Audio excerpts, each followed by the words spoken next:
Eh bien bonjour, je suis à Sainte-Foy de Pérolières, à peu près à une demi-heure de distance de Toulouse, sur la route de Tarbes.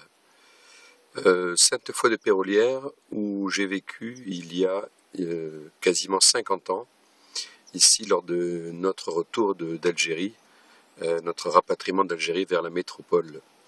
Voilà, donc j'ai pu retrouver ici un certain nombre de souvenirs qui n'ont pas tellement changé encore, puisque derrière moi, vous la voyez à peine en rose, cette maison qui nous abrita, qui appartenait à monsieur et madame Roca, les grands-parents de mes cousines.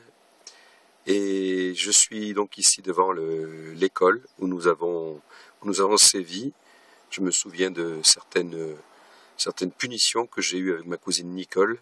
Donc j'en profite pour dédier ce reportage à mes cousines Nicole, Martine, Aline, Catherine, et puis un peu plus loin Anne-Marie et Jean, qui étaient beaucoup plus petits à l'époque, mais enfin qui doivent avoir des souvenirs. Voilà.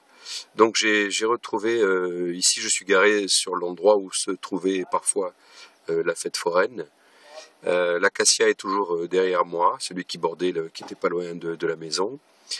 Et ce chemin, donc, sur ma gauche, était une piste en terre où je me souviens, nous partions parfois promener et où j'ai fait mes premières armes en mobilette avec la mobilette du boucher, du fils du boucher qui s'appelait Francis Cojol.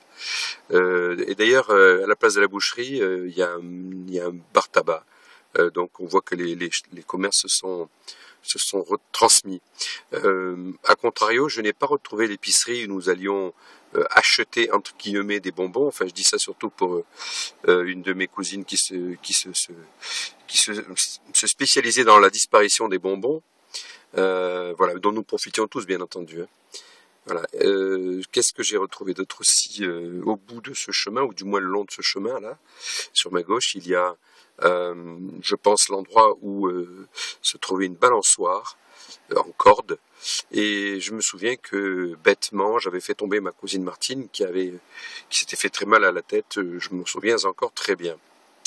Voilà, j'ai aussi fait le tour du village et sur l'arrière du village, j'ai trouvé, je crois, les endroits où nous allions de temps en temps nous promener, voire nous allions faire de ce qu'on appelait de la luge.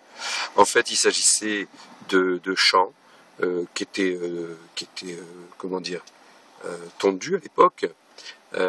Certainement que les végétaux devaient servir aux bêtes, et donc c'était des champs très très tondus, très ras, mais qui étaient en pente. Et donc à l'époque, mes tantes, et notamment ma tante Tata Lily Martinez, à qui je dédie aussi ce reportage, utilisaient des grands rideaux en velours bleu qui étaient très très longs et qui avaient donc un côté satiné. Et donc elle nous tirait sur le long de la pente de ce champ et nous faisait faire de la luge, et j'en garde encore des souvenirs très très très sympathiques, très émouvants. Voilà. J'ai retrouvé aussi des endroits où nous avons cueilli nos premières mûres, et j'ai retrouvé l'odeur de cette époque-là. Voilà, je suis très très content d'être venu ici. Je dois oublier plein de souvenirs et j'espère que mes cousines pourront y contribuer. Donc nous sommes le mardi 2 octobre 2012.